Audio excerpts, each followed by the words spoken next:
Salut à tous, c'est Nico du Ciné Show et aujourd'hui on se retrouve pour la grande première de cette rétrospective Disney. Bravo à tous.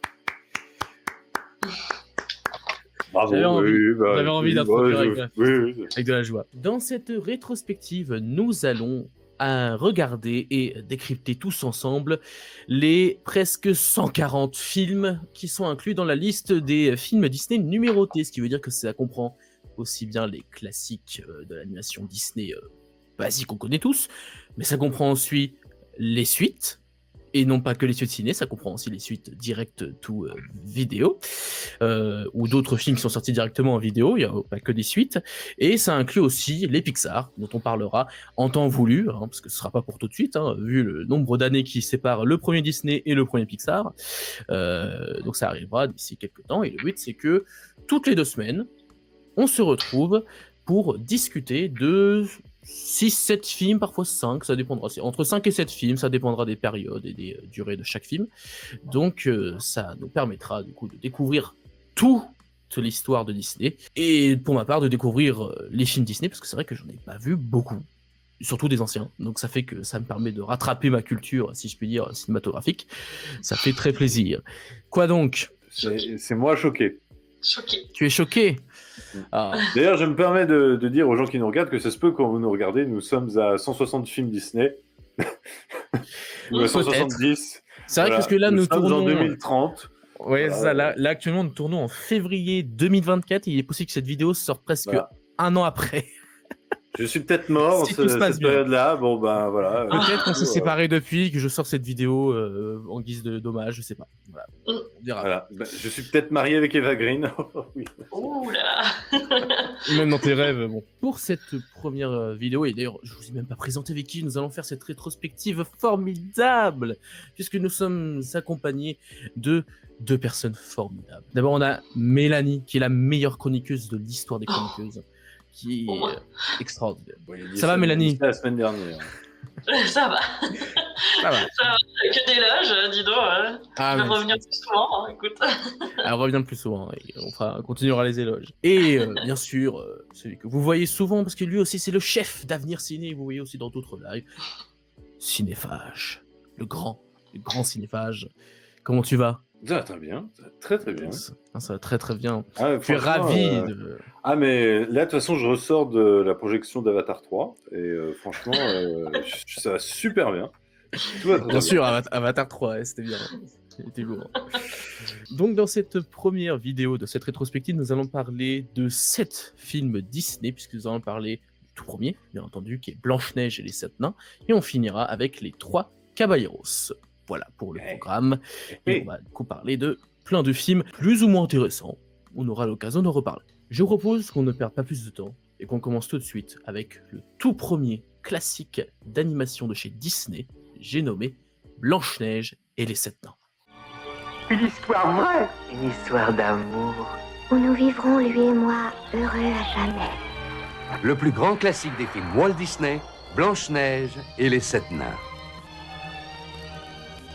Donc, Blanche-Neige et les 7 nains, le premier film d'animation de chez Disney qui est sorti en 1937 aux États-Unis et en 1938 en France, qui est donc le plus connu, l'original, si je puis dire, le first one des Disney, qui a inauguré le bal de tous les classiques dont nous allons parler dans cette rétrospective. Est-ce que quelqu'un souhaite commencer sur ce film, ou quelqu'un a quelque chose à dire avant de parler du film en lui-même, sur les anecdotes autour du film ou quoi ?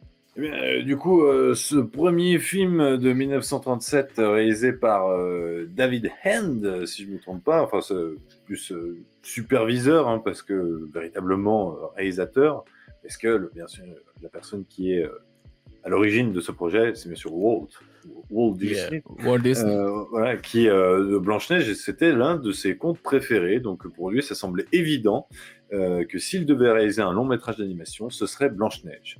Et à l'époque, c'était quand même assez dingue d'imaginer qu'on allait faire un long métrage d'animation, parce que beaucoup de gens pensaient que l'animation c'est bien 20-30 minutes, même moins, mais 1h10, 1h20, les gens ça va vraiment pas les intéresser. Voilà. Et faut quand même savoir que Walt Disney a vraiment misé tout son argent pour réaliser ce film et qu'il a beaucoup de démêlés avec les banques qui demandaient de nombreuses avances, de nombreux rajouts de budget. Et voilà, c'était le film de la dernière chance, mais déjà, c'est le premier, mais c'est déjà possiblement la dernière chance. C'est-à-dire que si le film ne marchait pas, Disney allait sans doute fermer ses portes. Fort heureusement, le film a été un carton monumental, mais voilà, ils ont été particulièrement stressés. Il me vient une anecdote sur le fait qu'ils avaient invité un des membres de la banque américaine, parce qu'à l'époque, tu t'empruntais à la banque National Bank of America, et ils lui ont montré le film, alors que le film n'était pas terminé, il y avait encore des séquences en crayonné et tout ça, il y avait Walt Disney qui faisait les voix et tout, parce qu'il y avait encore rien de prêt. Et le mec n'a rien dit, le banquier n'a rien dit pendant toute la projection. Walt Disney l'a raccompagné jusqu'à sa voiture, le mec n'a rien dit, puis à un moment, il ouvre la portière, il dit « Ah, en fait, ce que je viens de voir, ça va être un carton. » Il a fait le chèque, il s'est barré. Alors, franchement, et le mec visionnaire déjà, le banquier, ça se peut, franchement, bien vu. Et voilà, il faut aussi rappeler que Blanche-Neige, et c'est quand même bon à s'en souvenir, les noms des 7 nains, ça a été inventé, les noms des 7 nains tels qu'on le connaît, c'est inventé par Disney. Parce que dans le conte originel, il n'y a pas de Hatchoum, il n'y a pas de Grincheux, il n'y a pas de Simplet. Même pendant longtemps, Simplet, ils ne savaient même pas comment on l'appelait. Et ils avaient une shortlist vraiment de 30 noms de nains. Et ils hésitaient vraiment entre plein de noms et tout ça. Et du coup, ça a été ceux qu'on connaît maintenant et que je pense beaucoup de gens, dont notre génération, pendant longtemps, on a pensé que dès l'origine, Blanche-Neige, c'était ça. Alors qu'en fait, non, il y a quand même beaucoup de variations et ça a contribué au succès énormissime du film. Et ça a été vraiment le plus gros carton aux États-Unis cette année-là. Ça a été aussi un gros carton en Europe et ça a lancé du coup la saga Disney. Voilà. Parfait, tout est dit. Donc on est sur une success story presque de la part de Walt Disney qui croyait dur comme fer. Mais faites un film. Quand j'ai vu les making-of, je me suis dit, mais il faut faire un film. Il n'y a pas un sur film Disney. Sur ça, ou alors je confonds avec autre chose. Alors non, le seul film qu'on a qui évoque une production Disney, c'est Dans l'ombre de Mary, où c'est Tom Hanks qui joue Walt Disney pendant qu'il acquiert les droits de Mary Poppins. Le film est génial, mais en fait, je suis tellement fan de l'envers du décor que j'adorerais que même un réalisateur nous fasse une trilogie sur Walt Disney. Il y a du potentiel. En effet, ça pourrait donner un excellent biopic, pour le coup. Oui. Ou en tout cas, film historique. Avec Ryan Gosling, parce que c'est la tête de Walt Disney. Oui, bien sûr. Pourquoi pas quand il commencerait à I'm just Walt. Enfin bref.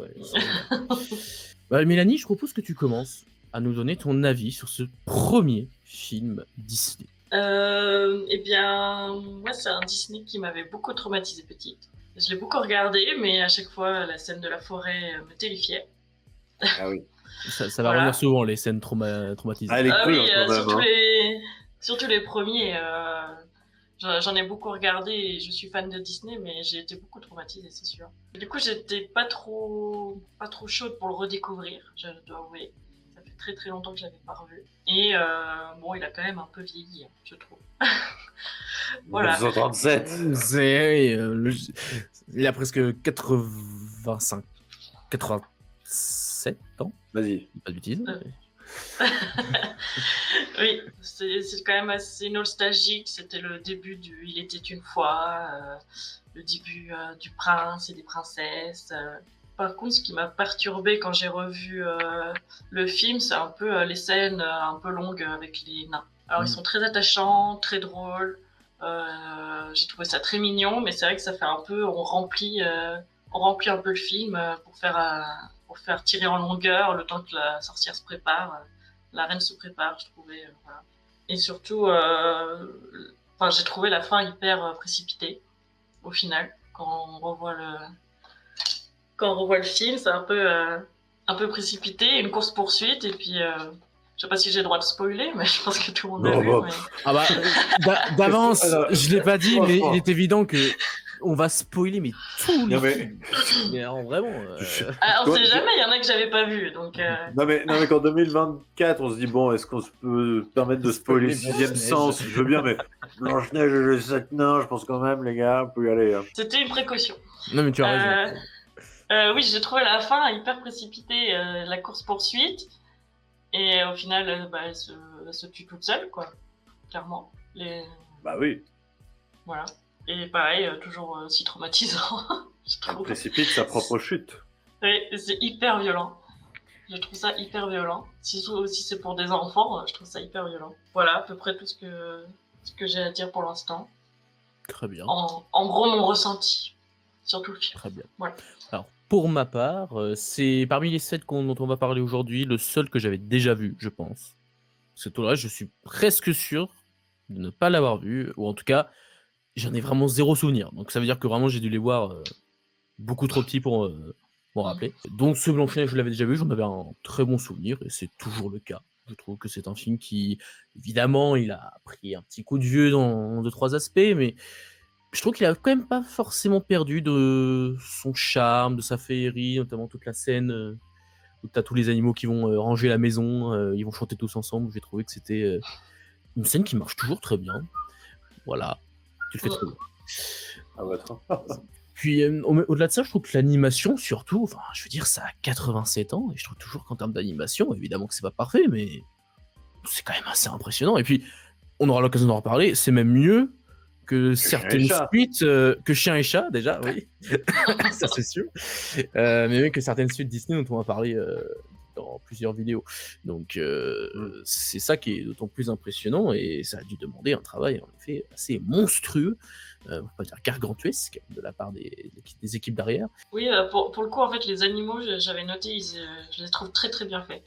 Par rapport aux humains. Et pourtant, ils les font mieux juste après. Hein. En moins de 10 ans, le gap qu'il y a en termes d'animation sur les animaux, parce que là, vraiment, c'est juste de l'imagination des dessinateurs. Il n'y a pas d'usage de rotoscopie comme ils feront après, et c'est quand même dingue. Ils partent de zéro, ouais.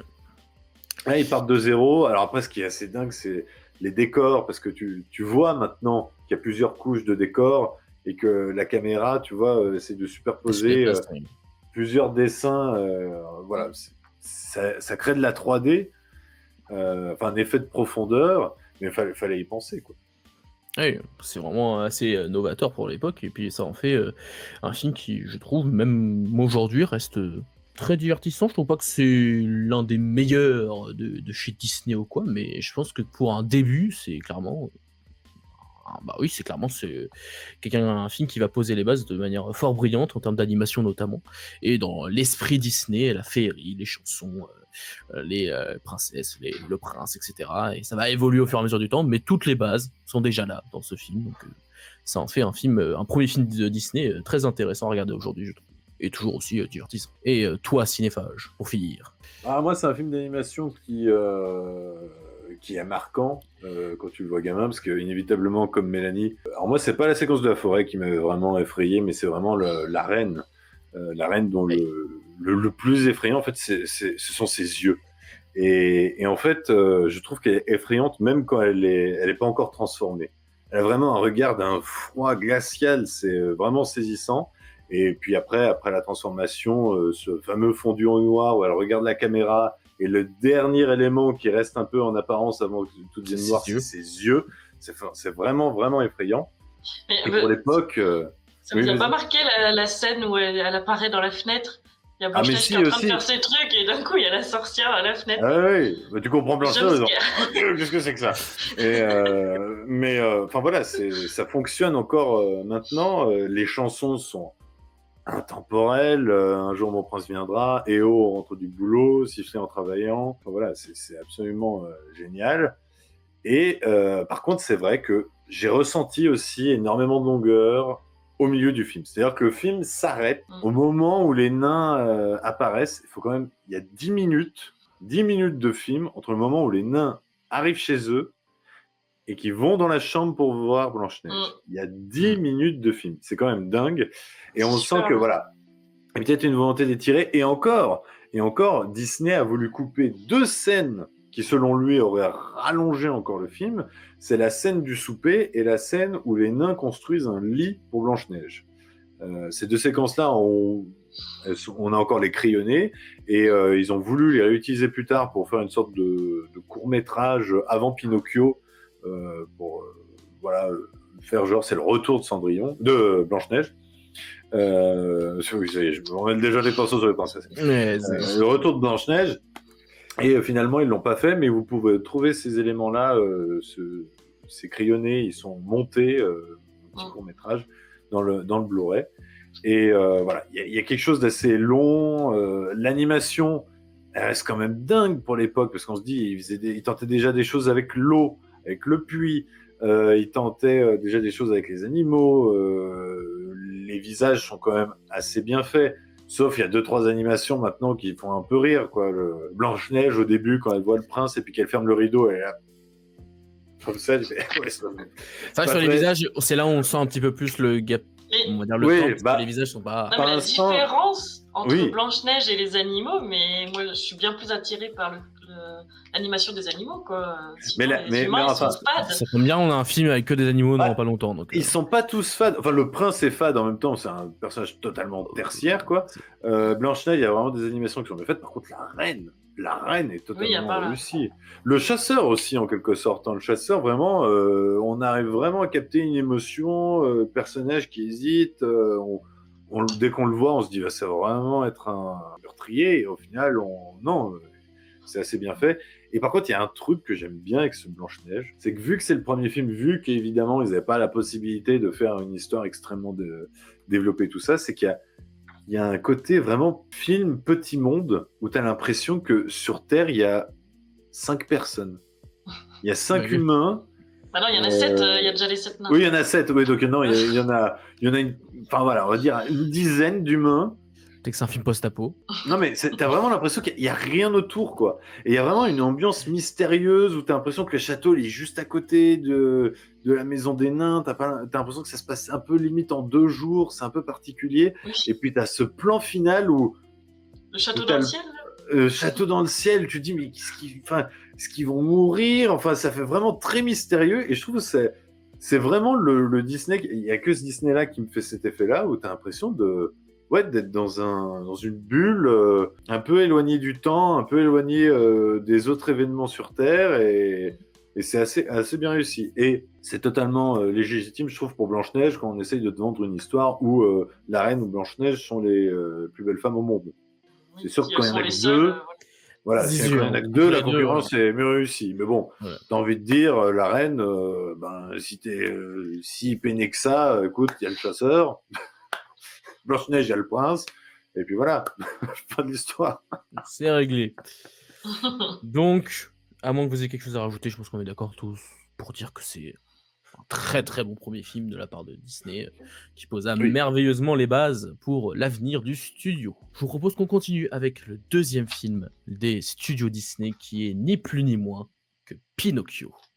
On dirait un conte de fées. Superbement restauré, Pinocchio de Walt Disney vous enchantera.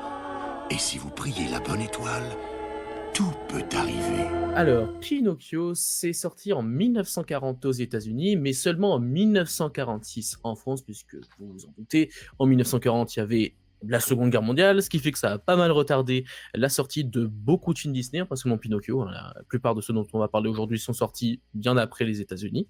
Et en l'occurrence, du coup, en France, il est sorti en 1946 pour ce qui est de Pinocchio.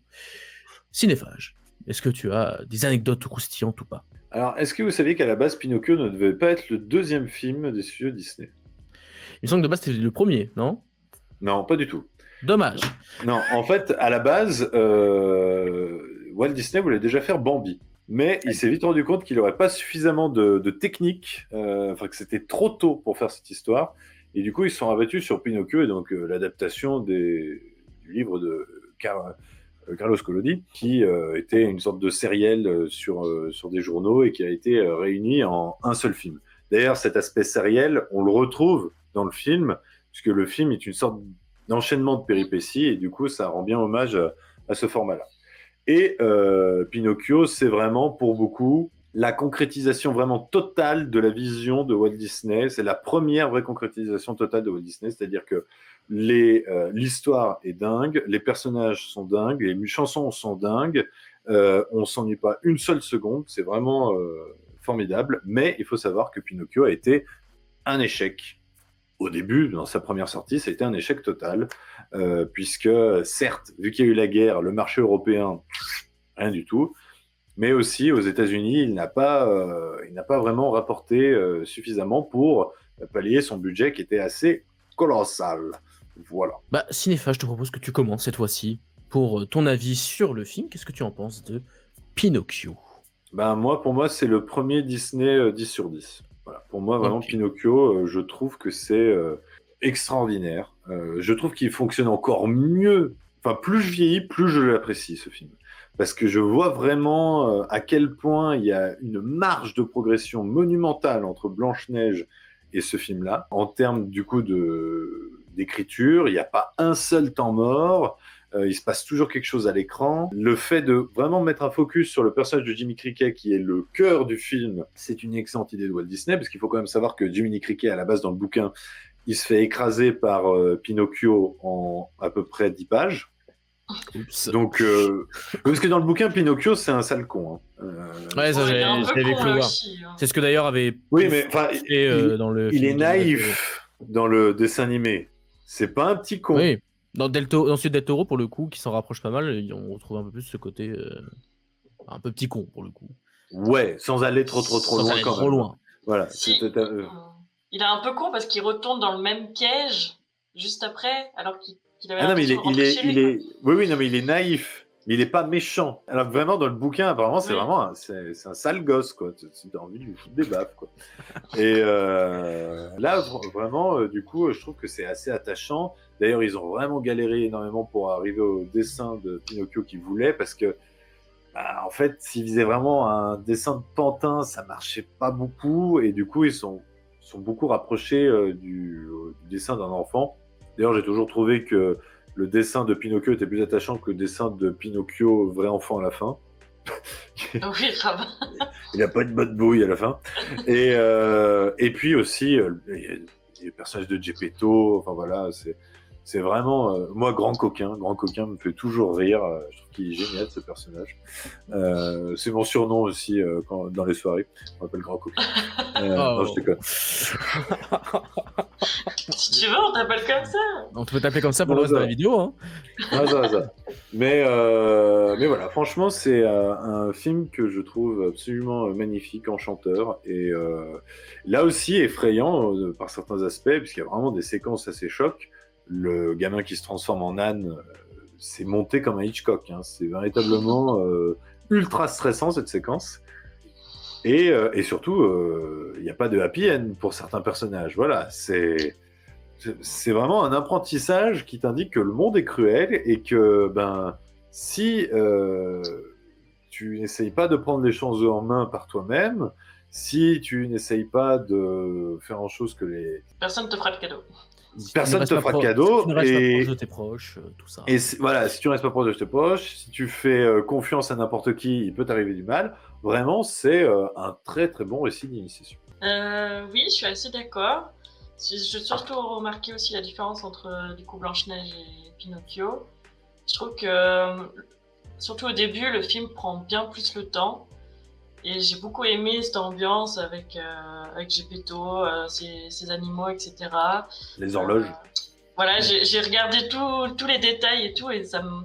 En plus je regardais les détails, plus ça me faisait... C'était familier, parce que je les regardais beaucoup aussi, et c'était marrant, les petits souvenirs qui revenaient comme ça dans la tête. Et ouais, je le trouve enchanteur, comme tu as dit, surtout au début. Après, c'est sûr que les actions s'enchaînent.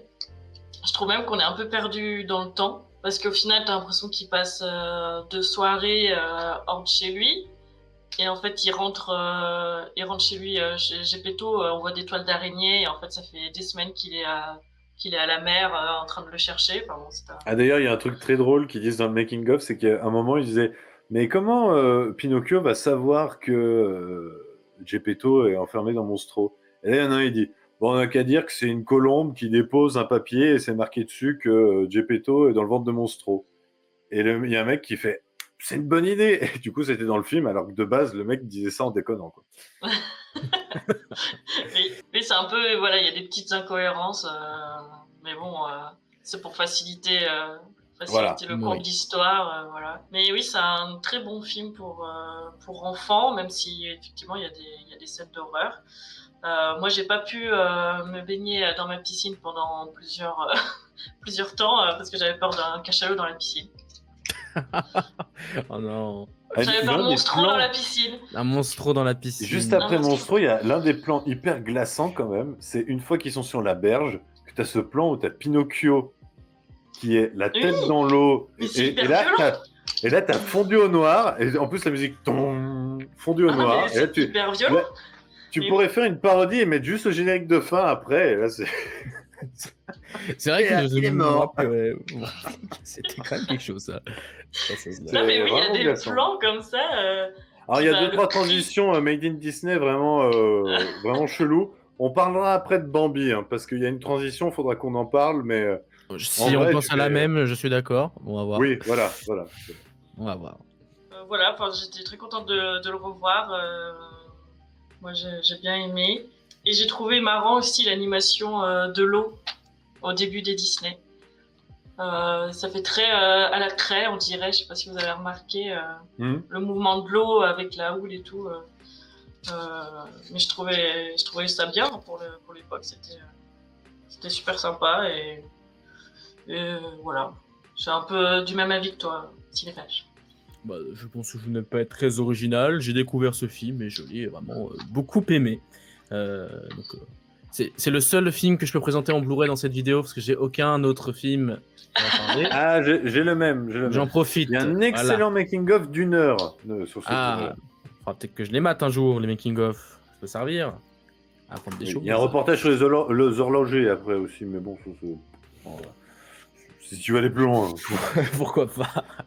Non, franchement, Pinocchio, surtout déjà, c'est probablement la musique la plus culte de Disney, vu que c'est le thème du studio depuis... c'est devenu le thème du studio. C'est devenu, voilà. C'est depuis plusieurs années. Je sais plus depuis combien de temps ils ont ce thème-là dans les logos d'ouverture.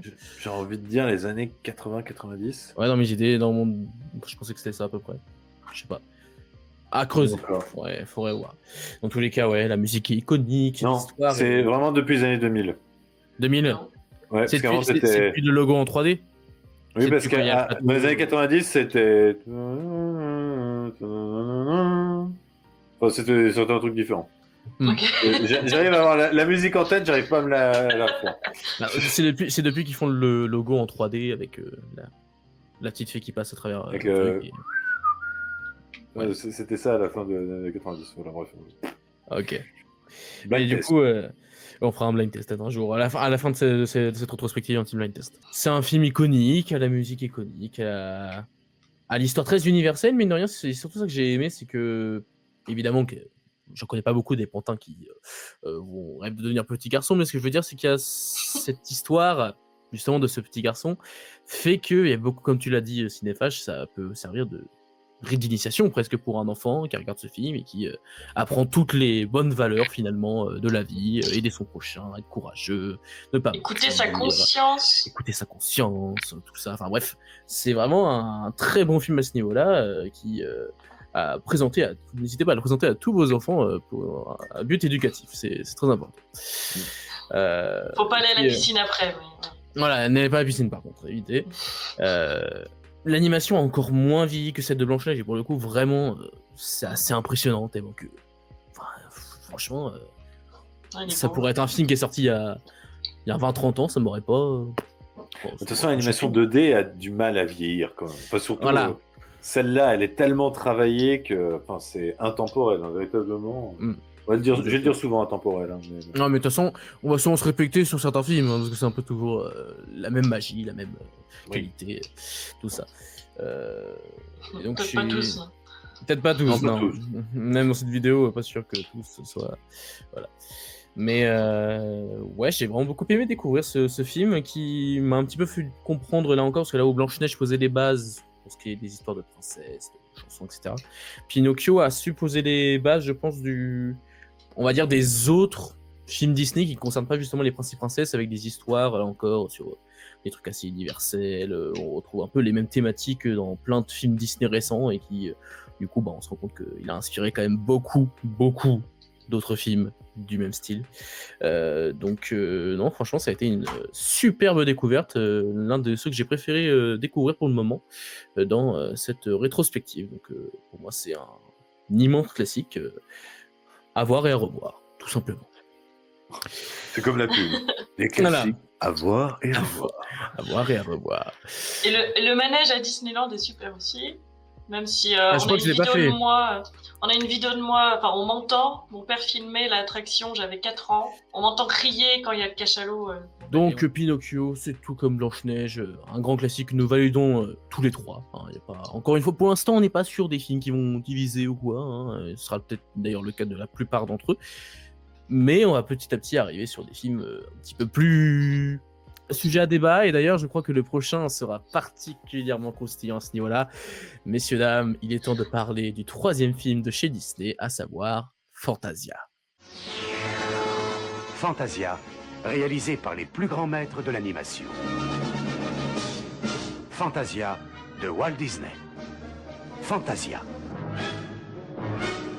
Fantasia, donc, film sorti en 1940 aux États-Unis, soit la même année que Pinocchio, comme vient tout juste de me le rappeler mon cher cinéphage.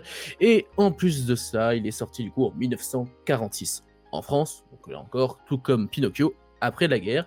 C'est un film constitué de plusieurs courts-métrages qui sont accompagnés d'une musique, pas d'une musique, de plusieurs musiques qui sont dirigées par le chef d'orchestre Léopold Stokowski. C'est donc une expérience musicale à part entière, un film un peu, même totalement, presque on peut le dire, expérimental. Mais cinéphage, est-ce que tu as quelques anecdotes à nous raconter là-dessus ? Bien sûr. Alors, Walt Disney tenait absolument à faire très rapidement. Il a voulu faire un film qui apprenait la musique classique aux enfants. Donc, il s'est associé avec Stokowski pour faire du coup Fantasia. Mais Fantasia, ça devait être vraiment un programme, enfin une expérience assez importante, puisque vous deviez à l'époque acheter votre billet comme si vous alliez voir un opéra. C'est-à-dire qu'il y avait tout un processus, toute une organisation de diffusion du film qui a été organisée par les studios Disney eux-mêmes, parce que leurs principaux distributeurs, qui étaient RKO, ne voulaient pas s'en occuper. Ils pensaient que ça n'allait pas marcher. Et du coup, les studios Disney ont vraiment mis en place une organisation dingue. Il n'y avait que 12 salles de cinéma aux États-Unis. Vu la grandeur du pays, on peut dire que 12, c'est vraiment pas beaucoup. Il y avait 12 salles qui pouvaient diffuser Fantasia. Il n'y avait que 2 séances par jour. Il y avait un entracte au milieu, et vraiment, vous alliez voir ça comme... d'ailleurs, il y a des images d'archives. On voit le public qui y va. Les gens sont habillés en tenue de soirée, en costard. Vraiment, ils avaient le petit papier avec l'indication du programme de la soirée, avec du coup les musiques qu'ils allaient entendre. Donc c'était vraiment vécu comme ça. Le problème, c'est que ça n'a pas marché, que le projet était trop important. C'est qu'en plus de ça, Fantasia, ça devait être le premier film évolutif. C'est-à-dire que chaque année, Disney voulait modifier Fantasia, rajouter une séquence, en enlever une, modifier une musique, modifier une séquence animée. En fait, ils voulaient que les gens aillent voir Fantasia une fois par an, et au final, se rendre compte que plus de fois y aller, et en fait, à chaque fois, le film changeait. Ça n'a pas marché.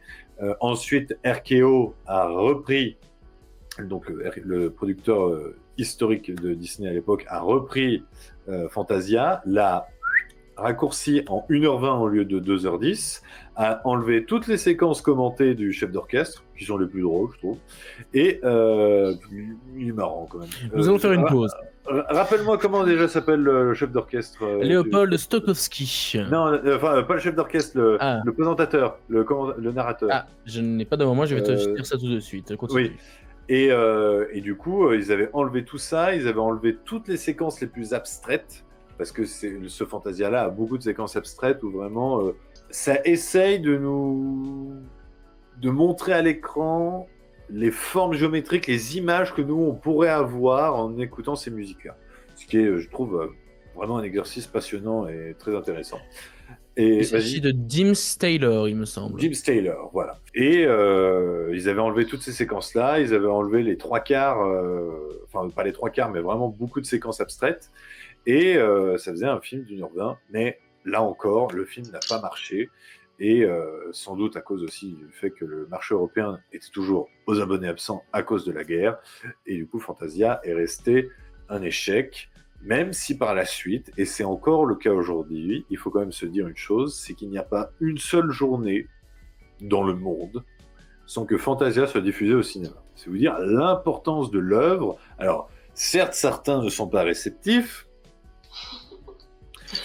mais voilà, je trouve que c'est assez dingue en termes de prise de risque, je trouve, très rapidement, parce que c'est quand même le 3e film d'animation, long métrage d'animation de Disney, la prise de risque, et voilà, de vouloir tout de suite déstabiliser le public et proposer quelque chose de différent. Et je trouve qu'il y a quand même une certaine maestria qui se dégage de cet ensemble. Moi, il y a des séquences comme... l'apprenti sorcier, la nuit du Mont Chauve, qui est la séquence finale couplée avec Ave Maria, qui est magnifique. Enfin voilà, moi il y a vraiment beaucoup de séquences qui me parlent. Le casse-noisette avec l'ode à la nature, je trouve que ça marche super bien. Enfin, voilà, c'est un film fascinant, je trouve. Peut-être, mais sans doute pas très accessible au final, même si je trouve que les morceaux choisis sont quand même des morceaux qui restent en tête. Je veux dire, Casse-Noisette, tout le monde peut faire Casse-Noisette, quoi. Enfin, je veux dire, on reconnaît immédiatement. L'apprenti sorcier, on reconnaît tout de suite. L'Ave Maria, encore plus. Donc, je trouve que c'est une grosse prise de risque, mais ça reste une réussite pour ma part. Voilà. Très bien. Alors, je vais te surprendre, toi personnellement. Je dois avouer qu'après avoir vu certains des films dont nous allons parler plus tard, Fantasia a un peu remonté dans mon estime, on va dire. Il retourne sa veste. Non, je ne retourne pas ma veste. C'était quand même une expérience très difficile parce que je me suis reprise à plus de 3 ou 4 fois pour finir ce film. Parce que je dois avouer que non, je n'ai pas été très réceptif, comme tu l'as dit, au délire, même si je salue bien entendu le travail d'animation, le travail pour mêler justement l'animation avec les compositions qui accompagnent cette œuvre. Et qui sont c'est ultra fluide, hein, ça voilà. super bien. Ça, il n'y a pas de problème. Mon problème, c'est plus que du coup, vu que c'est un ensemble de courts-métrages, ça implique qu'il y en a qui sont plus intéressants que d'autres. Donc autant il y en a 2-3, j'avoue que j'ai apprécié, même très apprécié. Bon, le classique apprenti sorcier avec Mickey, ça c'est intemporel. Il y a toute la partie avec le dinosaure, j'ai plus apprécié que les autres. Je trouvais que c'était intéressant de montrer un peu l'évolution avec les espèces, la fête ainsi. On t'entend pas très bien. Ouais, ton micro a bugué là. Ouais, ton micro a bugué. Ah bon?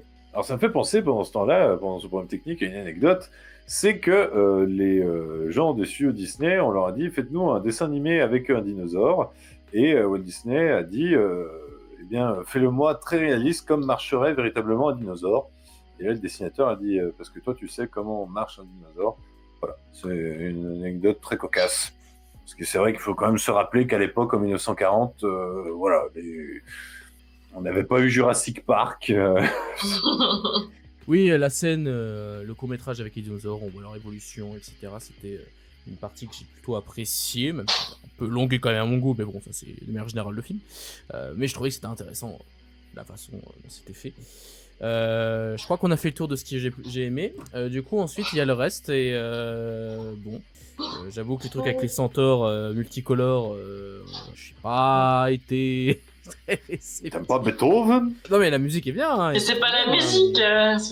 Mais je regarde les images sont belles, mais... Elles sont belles. C'est Hercule avant l'heure. Bah c'est génial. Oui, il y avait Autant revoir le Hercule avec Dwayne Johnson. Non, alors là t'as pas le droit de dire ça. Sincèrement, t'as pas le droit de dire ça. Pardon. Mais en vrai, au moins, le truc, c'est que le film a, en soi pour lui, la qualité de son animation, la qualité de sa musique, évidemment, et oui, le côté très expérimental du film, qui fait que, honnêtement, ça reste un film en termes de court-métrage, etc., qui, faut avouer, c'est assez novateur et très intéressant à regarder aujourd'hui pour l'apport qu'il a eu au film d'animation. Moi, c'est plus du coup, vu qu'on en a vu après, qui reprennent un peu ce style avec plein de courts-métrages et qui étaient pour le coup moins intéressants pour la plupart, ça fait que du coup, je revois quand même légèrement Fantasia à la hausse en me disant c'était pas une très bonne expérience non plus. Je pas détesté non plus, mais c'était voilà, pas super agréable. Mais je dois reconnaître que clairement comparé à d'autres, et même juste en tant que film d'animation sorti en 1940 et qui arrive à créer un si beau spectacle mêlant musique et animation plutôt bien mêlé avec un très très bon rythme, un très bon rythme entre la musique et l'animation, je veux dire. C'est vraiment très intéressant de ce point de vue là. Donc ça fait que même si j'en ai pas un très bon souvenir, je comprends qu'on aime Fantasia. Je comprends pourquoi tu aimes Fantasia. Disons que c'est la concrétisation, vraiment, on voit que Walt Disney est un amoureux de la musique, et c'est vrai que j'ai oublié de dire un truc sur Blanche-Neige et Pinocchio, et qui est quand même assez important pour l'époque, c'est que Walt Disney était l'un des premiers où les chansons dans les films, qui sont des formes de comédie musicale, les chansons dans les films font avancer l'histoire. Puisqu'il faut savoir qu'à l'époque, les comédies musicales, les chansons étaient vraiment des interruptions, des sortes d'interludes, disons que ça coupait l'histoire, on chantait et après on reprenait l'histoire. Disney était le premier, et beaucoup de gens par la suite ont pris cet exemple-là, c'est que les chansons, tu ne peux pas les zapper, les chansons font partie intégrante de l'histoire. Raconte quelque chose sur les personnages, voilà. Tout ça. Mélanie, je sais d'avance ce que tu vas dire en gros, mais dis-nous tout quand même. Oui, non, mais je vais détailler un petit peu. Alors, moi j'aime bien le principe que pour faire découvrir de la musique classique, tu passes par l'animation, etc. Moi, c'est pour ça que j'avais beaucoup aimé Fantasia 2000 et que par d'autres moyens, j'ai découvert la musique classique comme ça aussi, et je trouve que c'est important. C'est comme ça que t'apprends, que t'as les musiques en tête. Mais je me rappelais pas du tout avoir vu celui-là de Fantasia. Alors, je me souviens de Mickey, l'apprenti magicien, mais c'est tout. Le reste, vraiment, c'était un peu découverte. D'ailleurs, petite anecdote. Ce court-métrage-là, l'apprenti magicien, tout ça, je le connaissais déjà avant de voir le film, même pas parce que j'avais vu le film. C'est parce qu'en fait, ce court-métrage a beaucoup inspiré le jeu vidéo Epic Mickey dans certaines de ses cinématiques. Tu pensais que j'allais dire quoi? J'ai cru qu'il allait dire, ça m'a beaucoup fait penser à un autre film avec Nicolas Cage et tout, vraiment. Non, ça c'est le cas en plus. Oui, L'apprenti sorcier a été adapté plus tard par Disney en film avec Nicolas Cage et Monica Bellucci, où vous retrouvez cette séquence avec les ballets et tout. Le film est pas terrible, mais vous pouvez le voir sur Disney+. Il faudra qu'on le voit, c'est pour un spin-off hors série de l'émission. Ah ouais. Non, je disais Epic Mickey, je sais pas si vous connaissez ce jeu, qui est sorti sur la Wii en 2009 ou 2010, je sais plus. C'est un jeu qui m'avait traumatisé. Disney, la peinture. Ouais. C'est un jeu qui m'avait traumatisé quand j'étais petit, parce que il y avait cette idée de peinture noire qui te dévorait, etc. Et du coup, j'avais découvert un peu l'univers Fantasia grâce à ça. Voilà. Bon, au final, c'est bon, j'ai joué au jeu, il est génial, mais quand j'étais petit, ça faisait peur un peu. Bref, je te laisse continuer. Et pour ceux qui jouent à d'autres jeux vidéo, par exemple Kingdom Hearts, dans Kingdom Hearts, on retrouve Yensid, donc le mage de l'apprenti sorcier, et il y a même tout un monde dans le Kingdom Hearts Dream Job Distance qui reprend des séquences de Fantasia. C'est-à-dire que vous vous promenez dans l'univers de la pastorale et machin et tout ça. C'est absolument dingue, quoi. Et à chaque fois que vous tapez quelqu'un, ça fait un son musical, quoi. Ce que vous jouez devient une œuvre musicale. C'est complètement dingue. Voilà. J'adore ces jeux. Voilà. Continue, Mélanie. Du coup, oui, j'avais noté que c'était un film pour montrer l'importance de la musique dans Disney. Donc là, tu vois, au début, j'étais positive. Après, je me suis dit, l'intro est un peu longue. Déjà. Après, je me suis dit, j'ai quand même envie de faire autre chose en regardant le film. Enfin, il y a moyen de faire autre chose, quoi. On n'est pas obligé de rester fixé, voilà. Et ça fait que du coup, j'ai accéléré certains passages et j'ai regardé vraiment que les animations avec des personnages. Je suis désolée. Je comprends, la tentation était grande pour moi aussi. Voilà. Oui, j'ai trouvé qu'il y avait des trucs très longs, donc à part la partie l'apprenti sorcier, que ça j'adore. Ça, je le connais très bien et j'ai beaucoup aimé. Par contre, après, c'était vraiment bizarre et voire sous champi, quoi. C'était un peu particulier. Après, j'ai bien aimé le final avec le monstre de la montagne, etc. Ah, la nuée du Mont Chauve. Même si c'est peut-être un peu trop biblique, je dirais. Ah, mais totalement. C'est la lutte du bien biblique, contre le mal. Et c'est le bien qui gagne et le Fantasia finit sur un plan ultra optimiste. C'est le retour du soleil qui se lève. Oui, j'avais bien compris. Mais oui, voilà, c'est un peu inégal au niveau animation. Moi, je trouve pas ça toujours très joli. Et on dit vraiment, oui, qu'ils ont fait des expérimentations pour tester de dessiner un centaure, de tester de dessiner un démon. Enfin, je trouvais que c'était un peu ça, les fleurs un peu vivantes, etc.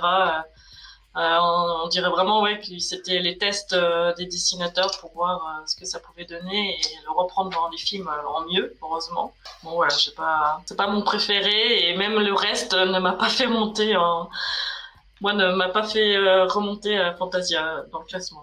Voilà. Vous voyez que nous sommes assez partagés, mine de rien. Ce sera pas tout le temps le cas, donc profitez-en. Hein. Ce sera pas toujours le cas, mais on sera autant partagé, je pense. L'histoire m'a donné raison. Voilà, tu peux te dire qu'au moins, voilà, même sur les sites de notation, celui-là est très très bien noté. Après, c'est vrai que sans l'apprécier, c'est vrai que c'est l'une des œuvres Disney où, juste pris à part, ça a son importance dans l'histoire du cinéma. Ça, c'est vrai que c'est quand même assez important. C'est ce qu'on peut lui reconnaître sans aucun problème. Donc, on passe maintenant au 4e Disney, qui est ni plus ni moins que Dumbo. Quel événement! Dumbo, le grand! Donc Dumbo qui est sorti en 1947 en France, mais en 1941 aux États-Unis. Donc là encore 6 ans d'écart entre la sortie américaine et la sortie française. À la base, ça devait être un court-métrage qu'ils ont finalement rallongé pour en faire finalement un long-métrage. Et de base, ça devait s'appeler Dumbo l'éléphant volant. Puis ils ont, au fur et à mesure au fur et à mesure du temps, ils ont changé le titre pour garder simplement le titre Dumbo. Parce que c'est beaucoup plus simple et beaucoup plus iconique que Dumbo l'éléphant volant. Donc voilà pour le petit point sur ce film. Est-ce que tu as des trucs à dire sur ce film en plus ou pas? Bien sûr. Il faut savoir que Disney est dans la merde. Oui. Parce que Pinocchio a pas marché, Fantasia a pas marché. Ce sont 2 projets qui ont coûté extrêmement cher et du coup, ce Dumbo, qui est une adaptation d'un livre contemporain pour l'époque, du coup, on s'est dit, il faut qu'on revienne au simple, il faut qu'on fasse un truc simple, mais un truc suffisamment efficace. Fort heureusement, ça a marché. Dumbo est au final le 2e succès de Disney en termes chronologiques. Dumbo va vraiment marcher. On revient sur une idée de simplicité. C'est dans les 7 que l'on traite ce soir, c'est le plus court, il me semble. On est sur 1h05, je crois, un truc comme ça. Voilà, 1h05, c'est vraiment très très court, même trop court maintenant, je trouve que voilà, il y a certains éléments qui vont beaucoup trop vite. Je me souvenais pas quand j'étais gamin qu'en fait on voit Dumbo voler que moins de 5 minutes dans ce film. C'est ce que je me suis dit aussi. Voilà,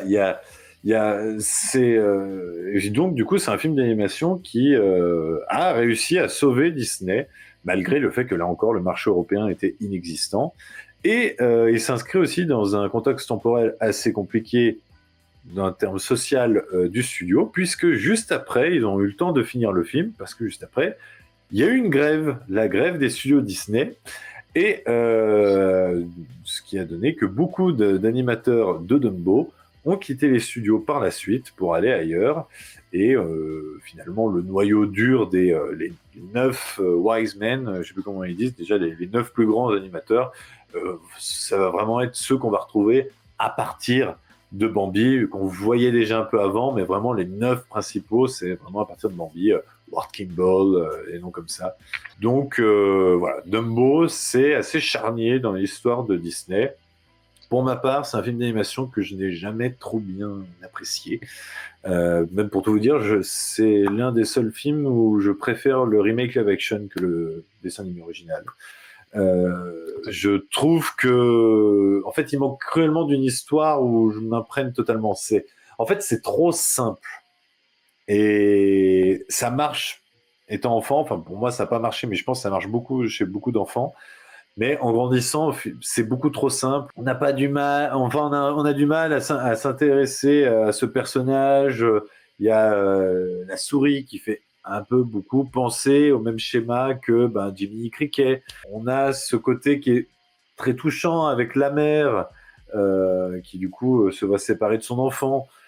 Mais comme on voit la fin bâclée en mode 2-2, la mère qui finit à la fin du train en mode j'ai mon propre toit terrasse, en fait, je sais pas, j'ai trouvé ça très particulier. Enfin voilà, j'ai beaucoup de mal. Là encore, le film s'arrête pendant toute une séquence, la fameuse séquence complètement folle des éléphants roses, voilà, mais qui est une excellente trouvaille visuelle et qui a marqué beaucoup de gens. En termes de chansons, c'est un peu le parent pauvre de ce qu'on va parler ce soir, je trouve. Il n'y a qu'une seule chanson qui est véritablement marquante. Et voilà, c'est un Disney un peu trop simple qui, moi, m'a jamais trop marqué, mais qui a sauvé le studio. Donc, voilà. Mélanie, est-ce que tu es d'accord avec ces propos? Pas du tout. Je suis assez d'accord, mais t'as oublié une chose, c'est que c'est hyper mignon, le film. Oui, mais... Il est absolument adorable. Ouais, mais les trucs mignons, moi je suis pas dans les trucs mignons, tu vois. Et on regarde pas Disney, hein, du coup. Ouais, il préfère Fantasia et les trucs chelous, alors.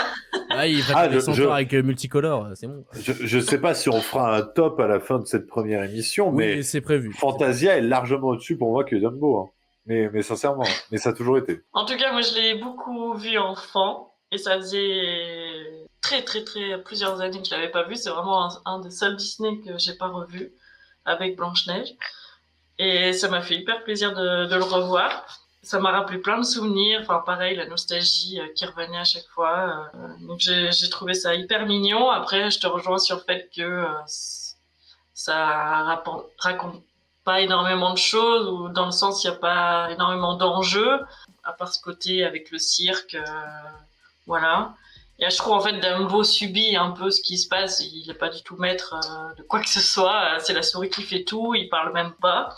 Donc, oui, je le trouvais d'une douceur incroyable. Je pense que ça a beaucoup plus plu aux enfants aussi. Et c'est peut-être ça qui a fait un meilleur succès. Hein. C'est que les parents étaient peut-être plus enclins à montrer Dumbo que Blanche-Neige, je sais pas. Et...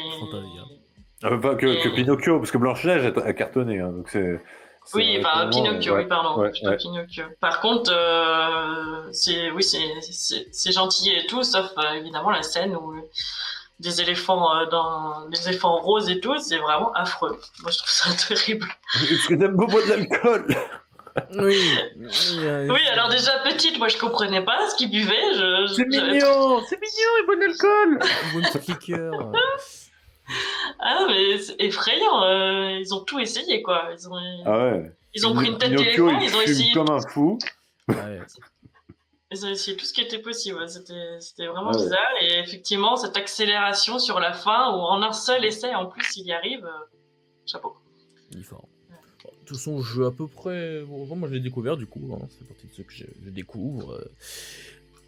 Tu vas faire cette tête à chaque fois, c'est formidable. Je dois avouer que il est mignon, Nico, ça m'a un petit peu.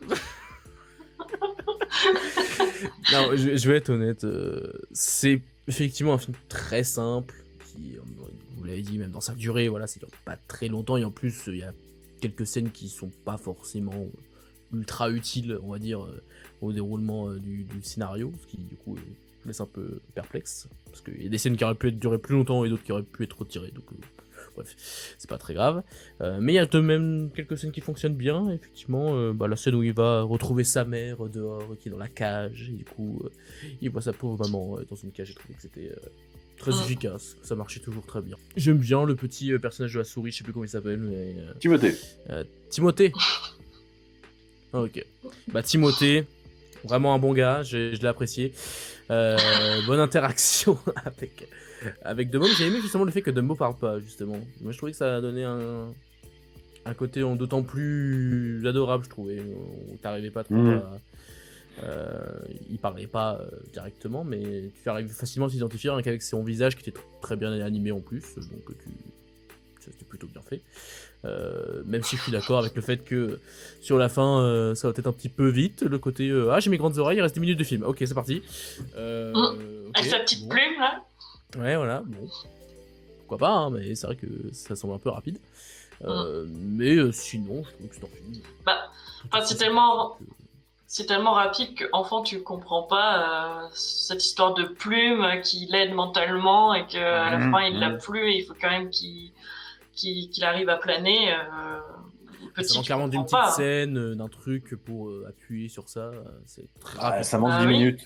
Ça manque 10 minutes. Oui. Même si c'est vrai que ce qu'on peut reconnaître comme qualité au film, c'est son histoire sur la différence. Les autres éléphantes sont absolument détestables, les pains bêches. Et puis il y a aussi le discours qui est particulièrement réussi quand même de Timothée à la fin, qui va du coup se mettre à gueuler contre les corbeaux. Les corbeaux. Les oiseaux.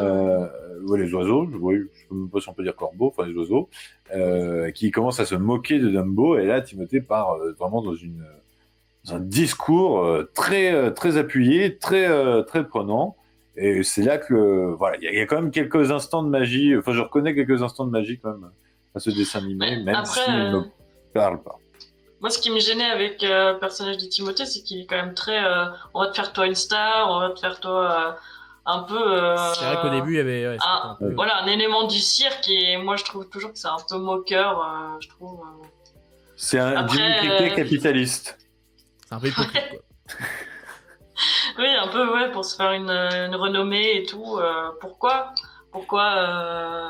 pas apprendre plutôt à vivre simplement en faisant toujours de sa différence une force, mais pourquoi absolument trouver une place dans le spectacle. Après, je comprends, l'univers tourne autour du cirque au final. Oui, mais d'ailleurs, le film changera complètement cette morale, et je trouve que ça fonctionne mieux. Peut-être qu'on en reparlera si un jour, imaginons... Voilà, le film de Tim Burton, que j'apprécie beaucoup. Moi, je me dis, si on arrive jusqu'au bout de ce marathon, il faudra peut-être qu'on fasse le remake Disney tant qu'à faire, hein, parce que bon... Voilà. Si on a encore nos cheveux. Si on n'est pas encore... J'ai hâte de parler du remake de Pocahontas. Oui, oh là de la suite de Roi Lion, enfin de laquelle de mon Roi Lion, ça va être bien ça. Ah oui. Donc voilà pour Dumbo, c'est un petit film du studio, mais qui leur a permis de sauver les meubles, on va dire, sur d'un point de vue il est très important pour eux, par contre. Voilà, sans lui, c'est la dèche. Voilà, donc c'est quand même un film très important pour ce qui est de maintenir le studio à flot. Pour ce qui est du pour s'envoler de nouveau. Voilà, pour s'envoler vers d'autres cieux. Du coup, c'est juste un petit film d'animation qui, même encore aujourd'hui, reste tout à fait sympathique à regarder, bien que pas celui qui aura le plus marqué les spectateurs, même si ça reste quand même bien mieux que certains films dont on parlera au fur et à mesure. Et ça fait vendre des peluches. Et ça fait vendre des peluches. Ah, bah ça c'est important. On passe à la suite avec le 5e film Disney, et pas des moindres, puisqu'on va parler de l'un des plus gros classiques de l'histoire du studio. Nous allons parler de Bambi. Prochainement et exclusivement au cinéma. Dites, comment il s'appellera? Faut-il que je vous le dise? Ne manquez pas le grand classique de Walt Disney, Bambi. La phrase de la fin, c'est moi qui l'ai mise. Bambi, je disais, c'est un film qui est sorti en 1942 aux États-Unis et en 1947 en France, donc encore une fois après la guerre. Il s'agit du premier film d'animation Disney qui ne montre pas clairement des humains. C'est la première fois que ça arrive, on sous-entend la présence d'humains bien sûr avec les chasseurs, mais on ne les voit pas directement, c'est une première pour le studio, donc c'est un cap qui est franchi. Mon cher cinéphage, as-tu quelques anecdotes à nous raconter? Bien sûr. Alors il faut savoir quand même que c'est l'un des films d'animation Disney au développement le plus long, au début, enfin dans les premiers. Voilà, c'est quelque chose que déjà Disney voulait lancer dès 1940. Bambi, et on peut dire qu'il a bien fait d'attendre, puisque Bambi est considéré, même pour beaucoup, comme étant un classique du cinéma tout court. C'est vraiment un chef-d'œuvre en termes d'histoire, et ce schéma narratif d'un prince dont qui va perdre l'un des membres de sa famille, l'un de ses parents, pour plus tard ensuite accepter son héritage et son trône, sera repris sous une autre forme en 1994 sous le doux nom d'un roi lion, n'est-il pas? Voilà. Exactement pareil, c'est exactement le même narratif. Voilà. Mais Bambi a ce truc-là d'avoir, c'est l'accumulation de tous les apprentissages du studio, j'ai l'impression. En termes d'écriture, vraiment, le film s'enchaîne sans aucune longueur, je trouve. Il y a véritablement un mariage parfait entre la musique qui est employée et les images que l'on voit. C'est qu'il y a des séquences presque sans paroles, où pour autant, l'héritage de Fantasia, on n'est pas du tout perdu, on est vraiment, on suit passionnément ces images. Et puis aussi, il y a une combination entre une animation un peu cartoon, du côté du personnage de Pan-Pan et tout ça, et une animation très proche du réel, avec l'utilisation de la rotoscopie, c'est-à-dire que dans les studios Disney, ils ont vraiment fait venir des fans, des biches, et ils ont pris des photos et ils ont dessiné par-dessus, voilà. Ce qui donne quand même une gestuelle, en particulier sur Bambi, qui est vraiment très crédible, au moment où il s'en mêle un peu les pattes et tout ça, enfin vraiment, c'est... Même encore maintenant, ça fonctionne du feu de Dieu. Et pour moi, des 7 qu'on va parler dans cette émission, pour moi, c'est mon préféré. Vraiment, c'est celui où je trouve il ne perd à aucun moment sa magie. Sa musique est d'une très grande puissance. Alors, il n'y a pas trop de chansons marquantes, à part peut-être La pluie d'avril, mais sinon, sinon, on va pas dire que c'est vraiment là, on va chercher les chansons ultra connues, mais la musique est prenante. Il y a des séquences très choquantes, des effets Mandela d'ailleurs qu'on appelle, parce que tout le monde est persuadé d'avoir vu la maman de Bambi mourir sous ses yeux, alors que nous ne la voyons pas.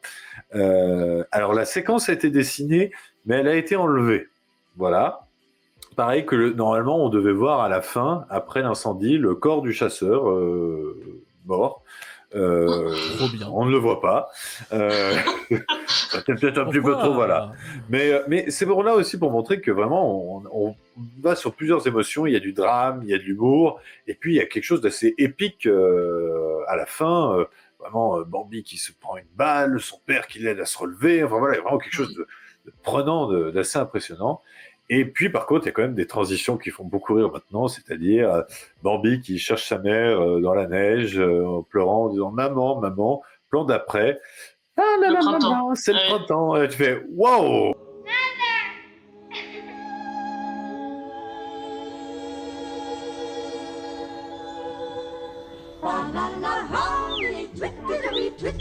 Ouais, yeah, wow, ça c'est fort. J'ai pas compris, c'est vraiment le seul truc où j'ai fait mais. Voilà, oui, c'est... Disons que, tu comprends que... Et après tu passes en mode... En fait, tu comprends que là, il faut revenir et penser avec son âme d'enfant, et ces enfants qui arrivent à avoir plus des émotions, passer du coq à l'âne. Et en fait, voilà, disons, on va éviter de donner du Xanax à nos enfants, on va tout de suite passer à quelque chose d'heureux, quoi. Mais c'est sûr que ça nous choque. C'est pour passer à autre chose, effectivement. Voilà. Moi, enfant, je pense que j'ai mis un moment et plusieurs visionnages avant de comprendre que sa maman était partie. Parce qu'en fait, ok, il la cherche, pourquoi elle revient pas, on comprend pas trop. Enfin, moi, petite, en tout cas, je me souviens que je comprenais pas. Et puis d'un coup, il a grandi et c'est le printemps et tout va bien. En fait, il est grand, c'est pour ça qu'il a plus de parents, enfin, parce qu'il a pris son indépendance. Moi, ça me faisait un peu penser à ça. Il a envie de pécho. Oui. Non, pas au début. Pompon aussi, hein, il le montre clairement, lui. Pompon. Mais d'ailleurs, c'est peut-être, mais sans doute, la première intrigue amoureuse un minimum développée chez Disney. Oui. Parce que bon, on peut pas dire que Blanche-Neige et le prince... voilà, faut pas dire que c'est développé. Bah si, il y a le rideau en mode... Ouais, c'est le coup de foudre. Oui, c'est le coup de foudre. Mais là, disons que c'est naturel. Ils se connaissent enfants et ils sont très copains. Et quand ils se retrouvent plus tard, ils disent c'est vraiment le roi lion, hein, par contre. Ouh là là, you touch my tralala, ouh ma ding ding dong. Oh. Et puis voilà, et c'est assez. Là, c'est mignon, je trouve. Là, c'est mignon. Pour ma part, je l'ai découvert du coup également. Enfin, je pense l'avoir vu, mais étant très jeune, mais vraiment tellement jeune que j'en ai pas de souvenir. C'est donc voilà, je sais pas, je sais pas. Honnêtement, je sais pas si je pense l'avoir vu, mais T'as pas de cœur, ça t'a pas marqué, gamin, la mort de Bambi? j'ai rigolé tellement, c'était trop drôle. Non, Sa tête. non, par contre, vraiment, du coup, j'ai découvert ce film et notamment du coup cette fameuse scène que du coup je me rappelais, enfin, je savais ce qui se passait, mais je me rappelais plus de comment ça se passait. Et j'avoue que la scène où effectivement t'as le coup de feu, elle commence à chercher, ensuite t'as le père qui arrive et qui dit ta mère est partie. Puis là il y a plus de musique. Ah oui. Non plus. Ah oui. Ah oui. Surtout, il y a que très peu de séquences où il n'y a pas de musique. Oui. Alors véritablement, il y en a que 2. Ils en parlent au moment du making of. C'est le moment où la mère de Bambi l'emmène dans la plaine et tout ça, et lui dit l'homme est là.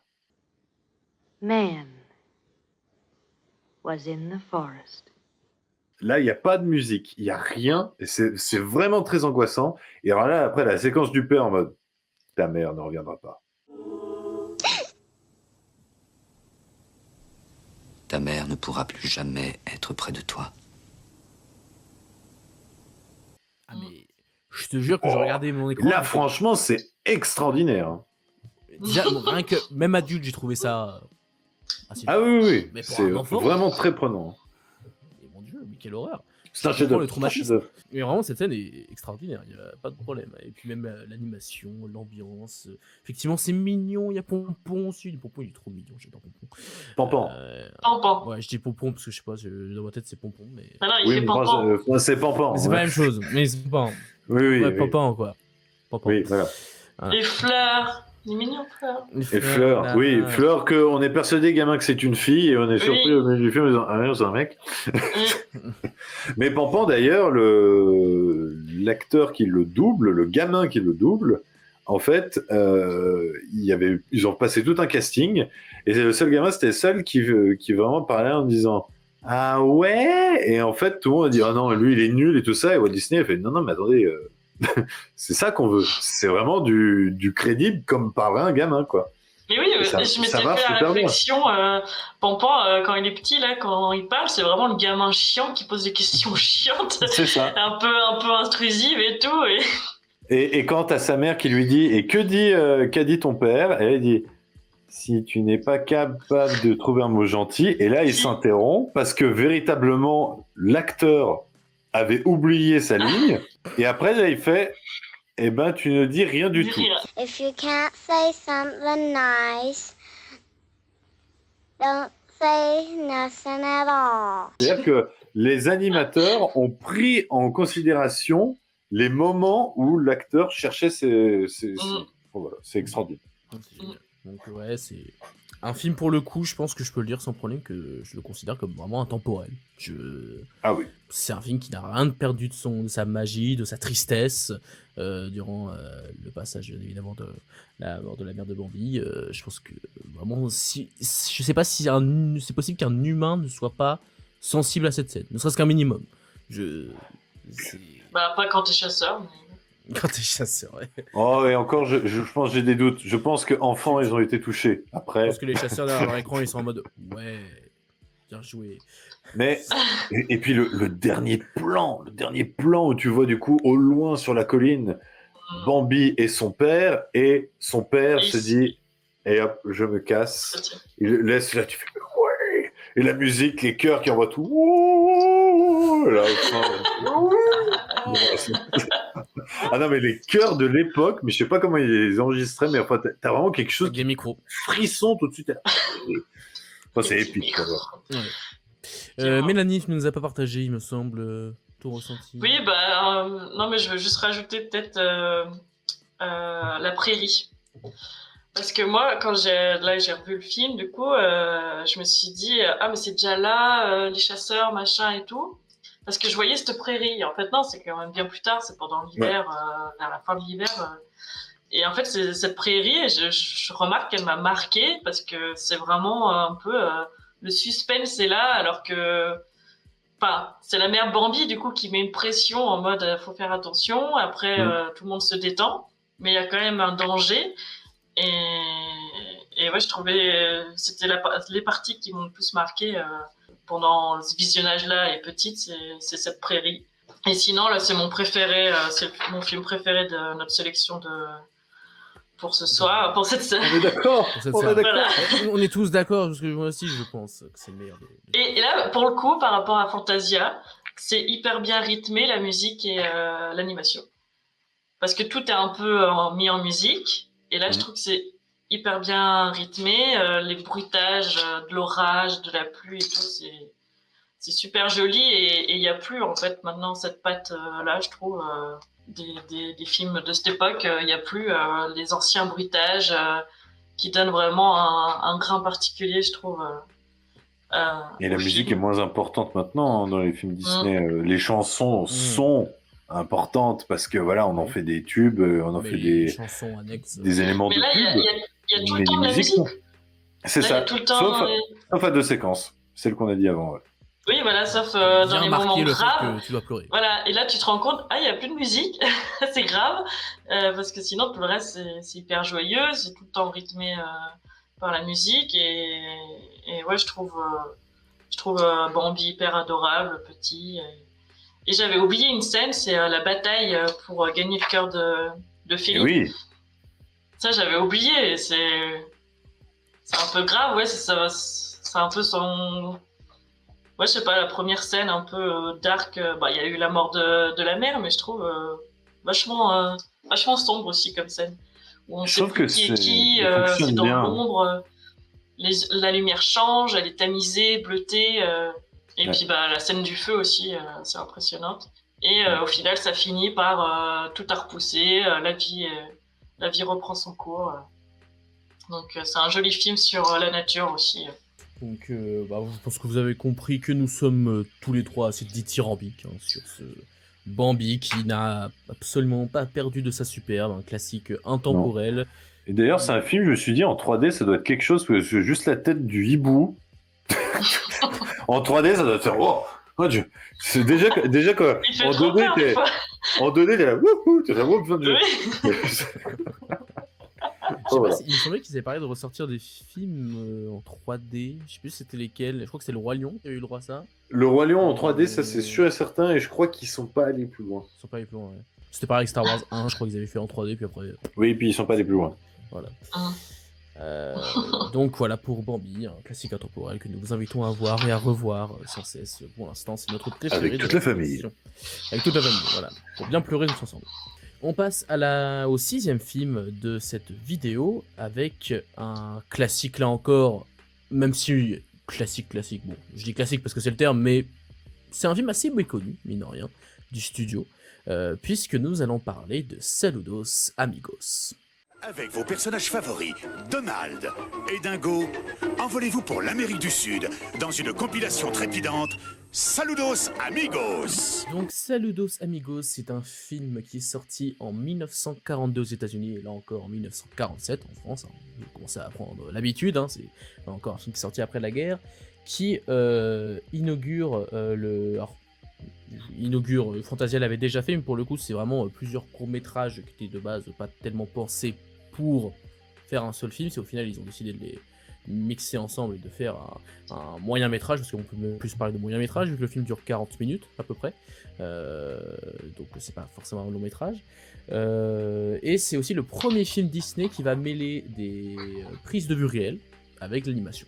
C'est la première fois qu'ils font ça dans le studio, et du coup on va avoir plusieurs passages du film, on va voir des scènes qui ont été filmées en Amérique du Sud, dans différents lieux importants, notamment au Brésil. Donc ça va être une première pour le studio qui va être continuée, perpétuée dans certains classiques et oubliée dans d'autres. Mais c'était la première fois que le studio faisait ça. Mon cher Cinéphage, est-ce que tu as quelque chose C'est-à-dire, c'est la première fois qu'il y avait des images de documentaires et juste après des séquences animées.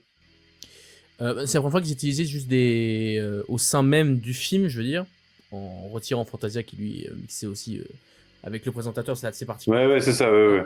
Mais je veux dire, qui intègre clairement les passages réels au film. Oui. Là, après, en termes d'anecdotes, j'ai pas trouvé grand-chose. Juste, on peut se penser que voilà, Bambi a plutôt bien marché, mais il a coûté assez cher. Donc là encore, et ça va être le cas jusqu'à Cendrillon, on va se trouver dans une succession, sauf dans le cas des films live action, on se trouve dans une succession de longs métrages d'animation composés de... En fait, ce sont des films à sketch. C'est-à-dire qu'on a plusieurs histoires à chaque fois. Là, en l'occurrence, ça permet d'avoir des séquences avec Dingo, Donald et j'ai oublié José Carioca, Oui. bien sûr, charmant petit perroquet vert. Voilà. Ça permet enfin de les voir dans un long métrage d'animation, parce que je vous rappelle je parle au public. Je sais que vous êtes au courant, mais à l'époque, du coup, en termes de long métrage, Donald, Mickey, tout ça, c'est absent des films. Donc là, c'est la première fois qu'on les voit au cinéma, sous la forme d'un long métrage d'animation. Et c'est aussi la manière pour les studios Disney de mettre à l'image leurs vacances en Amérique du Sud. Ils sont vraiment partis, on est d'accord. Ils sont vraiment partis. Alors du coup, ce qui est intéressant, c'est qu'ils ont vraiment voulu... voilà. Peut-être qu'il y a eu un sentiment de perte créative, de perte artistique, en disant il faut qu'on trouve quelque chose, il ne faut pas qu'on reste sur nos lauriers, il ne faut pas qu'on reste sur des récits d'initiation. J'avais trouvé quelque chose justement, et là je vais tomber dessus parce que justement je voulais rajouter un peu de contexte, il me semble. Je vais citer du coup une critique de quelqu'un qui a fait aussi une critique sur Sens Critique du film, qui rajoute un peu de contexte, qui explique que Roy Disney, qui gère alors l'empire financier de Walt Disney Productions, il a poussé son frère à partir de Burbank pour s'éloigner des tensions qui règnent au sein de son personnel, parce qu'il y avait toute la grève notamment, etc. C'était au moment de la grève. Voilà, au moment de la grève, et l'occasion va être idéale pour partir dans le sud, puisque le gouvernement américain va demander à Walt Disney de participer à la défense des valeurs américaines en Amérique latine, de peur que le nazisme se répande sur le continent. Voilà. Donc en plus de ça, c'est une croisade, mais en plus d'une certaine manière, on peut trouver qu'ils ont vraiment pris l'âme de plusieurs villes, Mendoza par exemple, Bahia c'est plus dans les Trocaballeros, mais vraiment voilà, Rio de Janeiro et tout, et un peu comme Fantasia le faisait en termes de découverte de musique classique, là c'est aussi une manière de s'ouvrir à la culture d'Amérique du Sud par plusieurs petits courts-métrages, le court-métrage du petit avion, le court-métrage de Dingo qui est au Texas, et puis la découverte qui est pour moi le meilleur court-métrage de ce film, c'est Aquarelle du Brésil, où Donald rencontre José Carioca, et là, vraiment, il y a quelque chose avec la peinture, avec la musique, qui est vraiment génial. J'adore les musiques de Saludos Amigos et Trocaballeros. Voilà, pourtant, je déteste les chansons actuelles latino, enfin bref. Mais voilà, je trouve que on s'ennuie un peu, tout ne marche pas. En termes d'animation, on est revenu un peu en arrière, quoi. C'est un peu simple. C'est un peu plus simple que ce qu'on a vu avec Bambi, qui est une grosse claque. Donc voilà, on sent que voilà, on est en période de guerre, donc on peut pas proposer encore d'autres choses. C'est un peu la panade. Et là, on va enchaîner plusieurs programmes où il n'y aura pas trop de grosses révolutions, à part les Trois Caballeros, qui est une révolution quand même. Mais on verra après. Ouais, pour ma part, je rejoins un peu l'avis. J'avoue que j'ai aimé quand même l'aspect du coup un peu, on va dire, historique, un peu documentaire presque du coup du film. C'est que du coup les parties animation illustraient ce que du coup comment la culture locale était sur place. Une partie documentaire totale. Hein. Voilà. Donc ça fait. Et d'ailleurs, ça fait que... excusez-moi, mais dans le DVD, vous avez dans les bonus une demi-heure qui est juste un reportage des studios Disney. Vraiment, mais là c'est que du reportage, des images d'époque. Par contre, ça c'est quand même assez dingue de retrouver ça. Où voilà, ils rencontrent, ils discutent avec des gens d'autres cultures et c'est vraiment. C'est des racines et des ailes, quoi. Enfin, voilà. Mais du coup, cet aspect de découvrir, avec ces 4 courts-métrages différents, du coup, 4 aspects un peu variés. Notamment, j'ai bien aimé le court-métrage de l'avion, avec les petits avions, là, qui doit essayer de ramener le courrier postal, et du coup, ça t'explique qu'à l'époque, c'était très difficile de parvenir le courrier à travers les montagnes, etc. Ce que j'ai aimé, c'est du coup l'aspect un peu documentaire derrière l'aspect juste des courts-métrages d'animation qui racontent un petit truc, voilà. Donc, ça fait que ça a quand même m'a pas mal intéressé vu que forcément je fais une licence d'histoire, donc j'avoue que j'aime bien qu'on me raconte un truc sur le passé, sur machin. Après, ça reste effectivement limité en termes d'animation. L'histoire en elle-même reste. Enfin, il n'y a pas vraiment d'histoire, quoi. C'est juste des petits bouts recollés ensemble pour créer une sorte de, de documentaire. Effectivement, sur la fin, je suis d'accord sur le fait que les musiques sont très entraînantes. Marchent très bien. C'est plutôt cool à entendre. Et le personnage du perroquet qui s'appelle plus exactement José Carioca. José Carioca, merci. Hey mon ami. Voilà. Je vais pas tenter. En tout cas, c'est un personnage que j'ai beaucoup aimé. Tout bien. J'aime beaucoup aussi dans les Trois Caballeros. On va parler après. C'est un personnage haut en couleur et qui fonctionne très bien. Donc, ça a été plutôt agréable à découvrir ce personnage. Lui, en général, même si le film est pas parfait et assez anecdotique, j'avoue que son aspect documentaire m'a un peu charmé. Je trouvais que c'est un truc à part, on va dire, dans le studio, mais que j'ai pris plaisir à découvrir, à titre personnel. Mélanie, en tout ce qui te concerne. Moi, j'ai été très surprise du format, donc j'étais un peu déroutée. Et là, à l'heure où on parle, je l'ai vu il n'y a pas longtemps et j'ai très peu de souvenirs. Donc, ça en dit non, mais ça, je suis d'accord. Donc, j'avais noté que j'avais bien aimé, je pense que c'est l'animation de fin avec le perroquet et le pinceau qui dessine le décor au fur et à mesure. Ouais, c'est le dernier et c'est vraiment génial. Ça, il est super bien. Et sinon, j'ai pas accroché plus que ça. J'ai trouvé un peu des origines de Cusco. Oui, d'ailleurs, ils disent le mot Cusco, hein, c'est une ville. Ouais. En termes de dessin, des couleurs, des habits du Pérou, etc. Voilà, ça m'a fait penser à Cusco. Et j'aurais rien plus à dire sur celui-là. En fait, c'est le format qui m'a fait bizarre et du coup, je pense que j'ai décroché en voyant que ça allait tout le temps en voix off, tout le temps en commenté, etc. Et du coup, ça m'a fait un peu décrocher. À part l'animation, du coup, quand le perroquet arrive, ça c'était pas mal. Ouais. Non, mais c'est vrai que de toute façon, ça fait partie de ceux et malheureusement, il n'y a pas trop de courts-métrages marquants, alors que même ceux après, Coquin de printemps et tout ça, qu'on parlera dans une autre émission, il y a quand même, on arrive au moins à retenir un court-métrage, on se dit, ah oui, quand même, celui-là a été dingue. Et donc sur un film assez oublié, hein, finalement, du studio. Ah oui, totalement. Assez anecdotique, au final. C'est vraiment une période où le studio vacillait, essayait des trucs, histoire de combler un peu, finalement, en période de guerre d'autant plus. Je pense oui, c'était histoire de survivre d'une certaine manière. Parce que ça n'a pas coûté cher, je pense. Ça fait vraiment, on comble le truc. Ouais. 40 minutes, enfin voilà, c'est un moyen métrage, c'était histoire de faire quelque chose. Moi j'ai 1h10, moi. Non, moi c'est 40 minutes, 42. Non, il était pas long, mais c'est 40 minutes, ça je suis sûr. Ah bah alors, est-ce que j'ai une séquence en plus? Ah bah je sais DVD pas, mais c'est le film d'après, il me semble qu'il dure 1h10. Ah mais moi les deux c'est marqué 1h10. Enfin 1h08, 1h07, un truc comme ça. Bah je sais pas, faut qu'on creuse cette histoire pour la prochaine fois, mais il dure 40 minutes. On passe du coup désormais au dernier film de cette vidéo, et oui déjà je sais que le temps passe vite. On arrive au film, là encore, l'un des moins connus du studio, mais peut-être un peu plus connu quand même que celle de Dos Amigos, à voir, j'avoue que je ne sais pas trop quel est l'impact a eu ce film particulièrement. Il s'agit des Trois Caballeros. Les Trois Caballeros de Walt Disney au pays de la samba. Somos los tres carros, los tres caballeros, y nadie es igual a nosotros. Dernier film de cette vidéo, donc Les Trois Caballeros, qui est sorti en 1944 aux États-Unis et en 1948 en France. Donc là encore, un petit délai entre la sortie américaine et la sortie française. Oui, nous sommes les Trois Caballeros, bien sûr, évidemment. Donc un film qui contient comme personnage notamment Donald et José Carioca qu'on a eu dans Carioca. Ah moi je vois Carioca. Carioca. Ah bah je sais pas, je vois Carioca.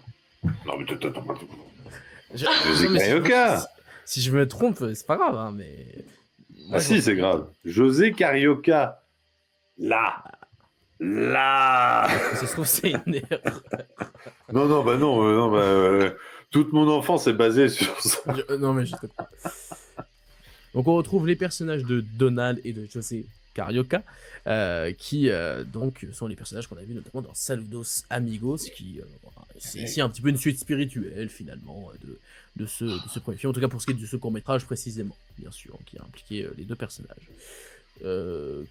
Anecdote ou pas sur ce film ? Bah, disons quand même que, bon, alors c'est dans la continuité de Saludos Amigos, on a l'impression qu'ils se sont dit, en fait, waouh, faut vraiment qu'on rentabilise notre voyage qui a coûté un max de pognon, du coup on va faire 2 films, même si là on va plus s'accentuer sur la fin sur le Mexique. Alors il y a toute une séquence au Brésil avec enfin voilà, oh.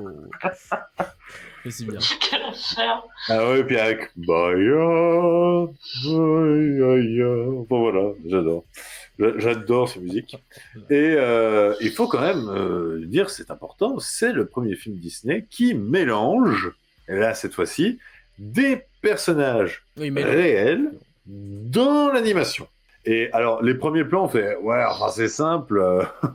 Ouais, l'autre elle marche devant et puis t'as l'écran derrière, on voit le machin. Et après, le plan d'après, on voit vraiment que les humains sont dans le décor animé et que là il y a Donald et José Carioca qui dansent autour et là on se dit ah oui, là ça marche encore. Là on se dit quand même c'est quand même assez impressionnant visuellement et ça fonctionne pas mal. Donc moi il y a beaucoup de séquences animées, musique qui marchent sur moi. Le film commence comme Saludos Amigos. On a les courts-métrages, le pingouin qui a envie de soleil, puis en fin de compte, il se dit, c'est la morale de oh, finalement, on sait toujours pas ce qu'on veut. Voilà, la vie typique d'un Français moyen. Et ensuite, on a un deuxième court-métrage sur Eborguito, qui a son âne et qui vole, qui c'est magique, avec un accent très prononcé comme ça, c'est très gênant. Enfin, voilà. Et après, le film. Voilà, c'est de la bonne, mais en fait, l'histoire, on n'en a plus rien à foutre. Les gars, on a adoré le Brésil et le Mexique et ses produits, et du coup, on se lâche complètement dans les séquences de danse, les séquences de... Et voilà, la piñata, c'est ça. Ok, c'est formidable. Ensuite, on va danser, on va faire encore des morceaux musicaux, ensuite, on va mettre des fleurs avec des têtes d'humains dedans, comme ça, t'aurais des cauchemars pendant toute la nuit, c'est formidable. Voilà, c'est complètement lunaire. Total, mais ça a fait mon enfance et ça a fait l'homme que je suis actuellement. On en parle du harcèlement sexuel de Donald aussi ou... Ah oui, mais Donald est en chien dans tout le film. Mais c'est un truc de dingue. Donald veut se faire la danseuse brésilienne, mais à chaque instant, quoi. Après, il veut se faire la fleur en la fin. Ah non, il y a la cow-boy avant, la cow-girl avant. Bon, après, voilà, après ça reste... Enfin voilà... C'est un bien grand mot, ça reste gentillet, ça va pas trop loin, heureusement. Mais voilà, ça reste un canard quand même. Oui, voilà, oui. Un canard qui se promène à poil en plus, donc voilà. Voilà. Et on a un nouveau personnage qui s'appelle Panchito. Et c'est Panchito, c'est. Voilà, qui est un cliché ambulant mexicain avec 2 flingues. Ouais. Voilà, qui n'a pas trop de développement. Mais de toute façon, il n'y a pas de développement après. Hein. On a oublié toute possibilité, tout commencement d'histoire. Vraiment, voilà, on se lance complètement à corps perdu dans la découverte de la culture brésilienne et mexicaine. Et, ah oui, autre séquence que tu as oubliée, Mélanie. c'est Donald, José Carioca et Panchito qui, du coup, font du voyeurisme sur la plage. Bah oui. Avec du coup cette séquence de tapis qui reprend le bruit d'un avion qui attaquerait, voilà, et qui court après les jeunes femmes dénudées sur la plage. Voilà. Ah oui. Bienvenue en 1944. Voilà. Ouais. Et il n'y a que des nanas sur cette plage d'ailleurs. Eh bien, que ça. C'est la Riviera mexicaine. C'est Acapulco. Voilà. Et Panchito, elle est dit. Et il n'y a pas de fin. Enfin, ça... Voilà, de toute façon, les fins dans la plupart des films dont on a traité, il n'y a pas de fin. Déjà, Fantasia, on ne l'a pas dit, mais il n'y a pas de fin. Oui, bah après, du coup, il y a une explication, lutte du bien et du mal, voilà, finir sur optimisme, voilà. Oui, mais le narrateur qui nous a causé pendant tout Par contre, le narrateur, il n'a pas dit au revoir, lui, par contre. Il nous dit de faire une pause, il aurait pu au moins nous dire merci de nous avoir écoutés. Au revoir. Il dit juste, ça, c'est le dernier morceau. Voilà. En ce qui me concerne, j'ai dit tout ce que j'avais à dire pour les Trois Caballeros. Voilà. En ce qui concerne les Trois Caballeros, c'est fun. J'ai eu un petit peu de mal, mais il y avait au moins côté un peu festif et des musiques que j'ai appréciées. Je trouvais que là encore, tout comme dans le dernier court-métrage de Saludos Amigos, la musique, c'est être plutôt entraînante, même le début de l'intrigue, on va dire de l'œuvre, voilà. C'est l'anniversaire de Donald, il ouvre des cadeaux. Voilà, c'est la seule histoire que vous avez trouvée. C'est ça.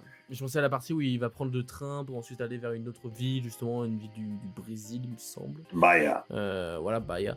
Il y a une scène avec les trains, justement, qui se dépassent en rythme, avec la musique en même temps. J'ai beaucoup aimé ce passage-là, qui était plutôt cool. Après, voilà, je trouve que forcément, le film raconte pas grand-chose au final. Hein, c'est juste une grosse fiesta. Fiesta boom boom au Mexique et au Brésil. Bon... c'est entraînant par la musique, par l'animation qui est plutôt cool. Et puis Donald est toujours drôle quand il parle avec voix, que je vais pas imiter parce que je suis très mauvais imitateur. Mais merci. Et non, c'est un film que j'ai apprécié regarder, mais bon, c'est clairement l'un de ceux qui va, je pense, le moins me rester en tête. Je pense que c'est l'un des plus oubliables. Ça a donné lieu à une série animée il y a quelques années. Je sais pas à quoi ça ressemble. Ouais. Je ne sais pas non plus, mais Parce que je me dis, ça doit pas être aussi psychédélique ou perché. Je pense que ça doit être vraiment très terre à terre. Et je pense que c'est pour ça que ça peut peut-être pas marché. Enfin, je ne sais pas. Donc en ce qui me concerne, Les Trois Caballeros, c'est un film sympathique, mais très oubliable quand même. Pas grand chose. Et toi, Mélanie, pour finir? Moi, j'avais bien aimé le début. Et après, quand il y a le perroquet José qui arrive, j'ai trouvé ça hyper redondant au final. Et oui, un petit peu perché. Moi, le mélange live action et dessin, je trouvais ça pas toujours très joli. Enfin, ça faisait que la qualité changeait, on aurait dit un peu des bugs. C'était flou. On a une sensation de voyage, mais quand même, les acteurs, ils ont l'air coincés entre trois murs, quoi, de décor. Ouais. Ça fait un peu bizarre, surtout sur la fin. Donc moi après oui je vous rejoins, ça part un peu en cacahuète quoi. Mais le début, les petits courts-métrages, j'ai bien aimé. Et par contre l'histoire de l'âne. Par contre José plus Donald, on comprend rien à ce qu'ils disent hein. Je suis désolée, mais j'ai rien compris à ce qu'ils se disaient. Et tu as l'air baille. Donald, j'ai un peu de mal, mais José ça va. Ouais, José, ça va. Ah non, j'ai rien compris, ou alors j'ai pas mis assez fort le son, mais... Ah, puis il y a de l'allégorie aussi sur la chanson Uchkini Yaya, où tu as les deux hommes qui se battent, qui se transforment en coq, et enfin voilà, et tu dis, ah ouais, visuellement, ça propose des trucs quand même. Ouais, enfin, pas trop d'intérêt. Voilà. Donc, tout comme Saludos Amigos, c'est pas un film non plus mauvais ou quoi, mais c'est un film assez oubliable au final, qui ne restera pas dans les annales. D'ailleurs, il n'est pas resté dans les annales. Clairement, c'est l'un des films, je pense. Plus que Saludos Amigos. Un peu plus que Saludos Amigos, tout de même, pour son apport technique, notamment. Mais, oui, Mélanie? Ah, je voulais demander à Cinéphage en quoi c'était un film d'enfance, du coup. Parce que j'avais la VHS. Non, mais c'est vrai mais qu'est-ce qui faisait que tu avais envie de le revoir, quoi, en mode. En fait, c'était tellement unique, particulier que, et puis une musique tellement entraînante, et t'avais comme ce sentiment d'invitation au voyage qui fonctionnait bien. Puis j'adorais Donald quand j'étais gamin. Enfin, j'adore toujours Donald. Donc entre Mickey, Donald et Dingo, Donald a toujours été pour moi le personnage le plus intéressant. Parce que pour lui, rien ne se passe bien, donc il est drôle et en plus attachant. Donc tu t'identifies, évidemment. Voilà, tout à fait. Je suis Donald dans la vraie vie. Ah, mais des fois, il parle un sacré canard. Donald, on comprend pas tout. Oui, voilà. Mais, enfin voilà, non, mais moi, ça m'avait marqué, véritablement, ces séquences musicales. Et d'ailleurs, quand j'étais gamin, je trouvais que la séquence musicale du milieu arrivait très rapidement, alors qu'en fait, elle est quasiment à la fin, quoi. C'est un peu particulier, quoi. C'est un film d'enfance pour Cinéphage, peut-être même pour certains d'entre vous qui nous regardez. Peut-être que vous avez grandi également avec ces Trois Caballeros. De toute façon, on va pas se mentir, là, des 7 qu'on a parlé, à part Saludos Amigos, que j'ai vraiment découvert il y a 5-6 ans, je les ai tous vus, gamin. Fantasia, moins. Il y a peut-être Fantasia 2000, j'ai grandi avec, Fantasia, non. Mais par contre, les 5 autres, c'est des films que gamin, je pensais, quoi. Alors que par exemple, je suis un peu le contraire total, parce qu'à part le Blanche-Neige... Ouais, mais génération VHS. Moi j'avais la génération DVD, du coup moi je voyais... Enfin j'avais quand même quelques... Enfin pas des VHS mais des cassettes. C'est pas la même chose. Mais, C'est la même chose. C'est la même chose, sûr? Oui. Bon, tout va bien alors. Donc j'avais des cassettes. J'avais la cassette de Toy Story 2, je crois. Voilà. Et il dit ça comme si vraiment c'était genre un truc J'ai pas dit que vieux. c'était plus une relique. Non, c'est bon. Alors que moi je me souviens de la sortie de la VHS de Toy Story 2 en disant waouh, purée, j'ai enfin voir Toy Story 2 chez moi. En fait, c'est la seule VHS dont je me souviens vraiment chez moi. Je me souviens même de la sortie de la VHS de 1001 pattes, qui était un truc assez dingue, c'est que tu pouvais choisir le personnage qui était sur la jaquette. Ah oui. T'avais la jaquette de titre, la jaquette de la coccinelle, la jaquette du méchant, que je pense que personne n'achetait, la jaquette de la petite. Enfin voilà, c'était... Ouais, oui, peut-être. Ça me parle. Donc voilà pour ces 7 premiers films. On est passé du chef-d'œuvre au film excellent, au film moyen, assez oubliable. C'est varié. Pour l'instant, on n'est pas sur des mauvais films, je trouve. Pour l'instant, on reste sur des films qui sont pas parfaits, voilà, mais de toute façon... Les mauvais films vont arriver dans l'an 2000. Hein. Voilà, c'est ça. Peut-être même bientôt, parce que ça se trouve, je vais voir des films prochainement que je vais trouver complètement nuls. On verra bien, parce que dans 2 semaines, parce que voilà, rendez-vous toutes les 2 semaines, hein, maintenant que c'est acté, rendez-vous toutes les 2 semaines pour la suite de cette rétrospective. Et là, dans 2 semaines, justement, nous verrons 6 films. Nous verrons La boîte à musique, Mélodie du Sud, Coquin de printemps, Mélodie Cocktail, Danny le petit mouton noir, et enfin pour finir, Le crapaud et le maître d'école. Voilà pour on va se faire plaisir. 2 semaines. Ah bah là, je vous dis pas. Hein. J'ai déjà vu La boîte à musique et le reste, j'ai pas vu du tout, donc je vais découvrir des choses. Ah, Mélodie du Sud, voilà.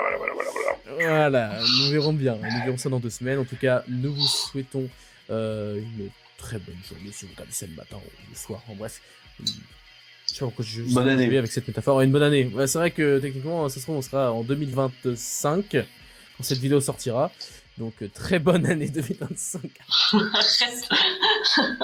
N'importe quoi. C'est peur. Ah, c'est pas n'importe quoi, hein. Je crois vraiment que à ce rythme-là, 2025, hein, on verra bien. Donc, à dans 2 semaines. On espère que cette première vidéo, cette première partie de cette rétrospective vous aura plu. N'hésitez pas à laisser un petit commentaire sur les films dont nous avons parlé aujourd'hui. Et on vous dit à dans 2 semaines. Ciao.